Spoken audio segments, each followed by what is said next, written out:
Welcome to this discussion. Our topic today is the virtue of magnanimity and a leader's ability to take a stand. So I'd like to start in the Old Testament with a verse that I've found very helpful and actually I think is very powerful, and it comes from the book of Isaiah, where the prophet says, "The Lord God is my help, therefore I am not disgraced. I have set my face like flint, knowing that I shall not be put to shame." It's a powerful idea that I'd like to come back to at the end of our discussion. But from there, I'd like to move back to the New Testament and talk about a scene in chapter 8 of St. John's Gospel. So in that scene, we see the familiar story of the Pharisee and the scribes confronting Jesus in the temple area with a woman caught in the act of adultery. That's an act which the law of Moses punishes through death by stoning. The Jewish teacher who preaches forgiveness and mercy is being put up against the law of Moses. And Jesus is being challenged to stick to his message or to submit his teaching to the interpretation of the law presented by the Pharisees. We all know that he does stick to his message, and in the process gives us one of the most memorable quotes from the Gospels. "Let the one among you who is without sin be the first to throw a stone at her." So because of his controversial leadership, Jesus was forced to take an unpopular stand. It is a position that many leaders find themselves in, and it is a challenge that the virtue of magnanimity can help us overcome. So let's do a quick recap on the virtue of magnanimity. For Aristotle, he's a philosopher that wrote about magnanimity a lot. The truly magnanimous person is the greatest person for Aristotle because that person has all of the virtues. So a prerequisite to be magnanimous for Aristotle is that a person is truly virtuous.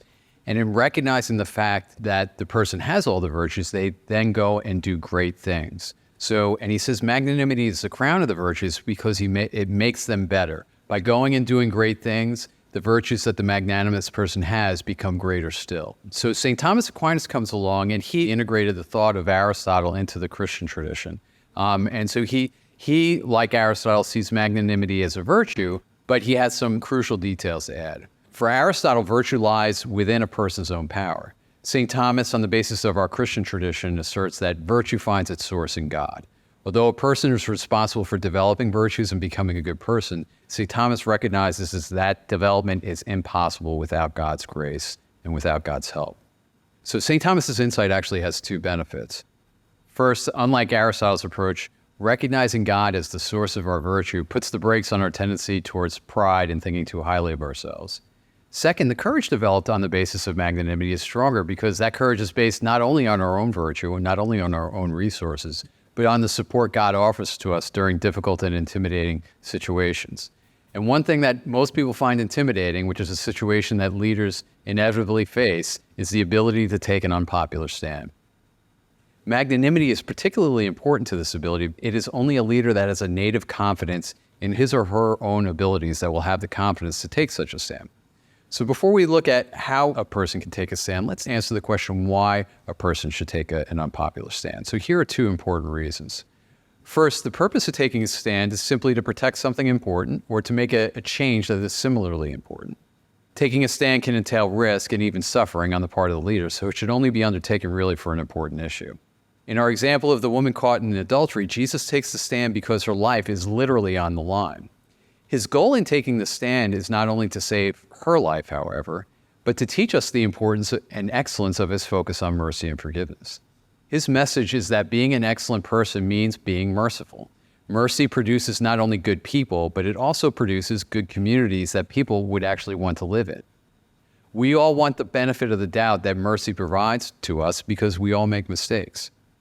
So by taking a stand, Jesus is helping the woman and is enabling us to understand why his message of mercy is so important. The second reason to take a stand is the idea that spiritual and moral growth, whether it is individual growth or even the growth of a team, often comes through taking calculated risk in which a leader is willing to fail and even suffer. So taking a stand, especially a solitary one, is necessary for growth and can only be pursued by a person with the confidence to pursue what they think is right. A close reading of the Bible shows that this is true not only of us, but even of Jesus. The letter to the Hebrews tells us that God made Jesus perfect through suffering, and Luke's gospel tells us Jesus advanced in age and wisdom. So if Jesus was made perfect through suffering, how much more will we grow through suffering? So this is not a call to be unthoughtful or rash in taking risks, however. You should think thoroughly before taking a stand that has significant risk. So let's turn for a moment to the how of taking an effective stand. Since taking a stand or standing alone as a leader is difficult and likely concerns something significant, it's important to prepare for your stand to maximize your chances of success. Good preparation will include thinking thoroughly about your arguments and, more importantly, thinking thoroughly about the arguments that are contrary to your position. You should know the counter-arguments not only to be successful in winning the debate about the issue, but also because in examining them, you may realize, hey, this is not a mountain I need to die on. Maybe I don't need to go out on that limb. You also need to recognize that if you're taking a stand as a leader, you will need to convince your followers, your peers, and even leaders senior to you about why you're right. That means you understand what's important about the situation and can provide a clear and cogent argument about why your position is correct. As we all know, Jesus was a master communicator, and that mastery comes out clearly in the situation with the adulterous woman. First, and I think this is really interesting, he doesn't lecture his audience. Rather, he makes a statement that implies a question that cuts to the core of all of our hearts. Who among us is without sin? So his question is so powerful that he matches it with body language that's less confrontational. He merely crouches down and writes in the sand. So Jesus combines his mind and his body to achieve his goal, and that is something we can do as well. In taking our stand, we need to keep in mind both what we want to say and how we want to say it if we're going to be effective. And how we deliver our message actually can be as important as what we say. You have to keep cool in the delivery of an unpopular message, which is a function of magnanimity. You need the self-confidence to keep things together if the discussion gets heated or contentious. It's also a function of practice and keeping an eye on how you are reacting to a situation.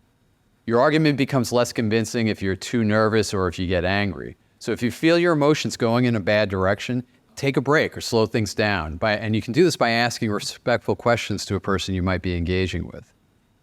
Giving the person a good hearing will open them up to your perspective, will give you the ability to understand them a little better, and will also give you the ability to pause and gather yourself. So poise like that takes practice. Most of us, it's not natural to have that kind of composure. So if you have a tough sell, practice making it to someone else who can provide you feedback on your strong and your weak points. Preparation should also include thinking about what the likely questions will be. If it's a controversial subject, it shouldn't be hard to figure out what the questions and objections are going to be, so be ready for them. This goes against our instinct, but we should also invite criticism of our position and listen to that criticism in order to understand it. There's a difference between listening to understand and listening to argue back, so we should listen to understand, and for two reasons. First, a patient and understanding leader who listens to counter-arguments is a leader that will get the ear of his audience. Your patience will garner the respect of your listeners, which will help open them to your position. And second, by incorporating and accounting for the counter-arguments in your discussion, your position will become even more convincing. A last thought about how to take a stand is to make sure your magnanimity is tempered by humility. A leader should recognize that he might be wrong in taking a specific stand, and when the arguments against him win the day, he should have the humility to admit he was wrong and get on the right side of the issue. If anybody's gone through this, we all know it's a very painful process. A leader's role is public, and taking a stand will be noticed by many people. And admitting you are wrong in a public context can literally be humiliating. And here is where the humble, magnanimous leadership of Jesus again gives us a powerful example. While Jesus is the Son of God, second person of the Holy Trinity, does not make the errors we habitually commit. He was willing to suffer humiliation, even profound humiliation, while being a magnanimous leader. It was only on the basis of magnanimity, his understanding that he was God, that Jesus could undertake his mission to save all of humanity. Yet his magnanimity and that mission led to his humiliation. The person who was given authority and the power to judge us all was himself judged and found guilty. He's convicted and treated as a criminal and executed in the most humiliating manner imaginable. So I'd like to say that Jesus' experience in this regard in pursuing his mission applies to us in three ways. First, to take a stand, we need the confidence born of magnanimity that recognizes the gifts God has given us and the responsibility we have to use those gifts in leading others to the kingdom of God. Second, if we take a stand for what is good, we are likely to suffer, and we may even be humiliated. Third, here we can go back to Isaiah. As Isaiah tells us, when he sets his face like flint, God is our help, and he is our refuge. If we are disgraced taking a stand for what is good, if we are disgraced for taking a stand for God, it can only be temporary. And in faith, we know that our vindication, like that of Jesus in the resurrection, is assured. Speaking with the faith of Job, we can say, As for me, I know that my vindicator lives, and that he will at last stand forth upon the dust. So those are the stakes for a magnanimous leader that takes an unpopular stand. It's a difficult challenge, but one God will call us to make if we are to be his disciples.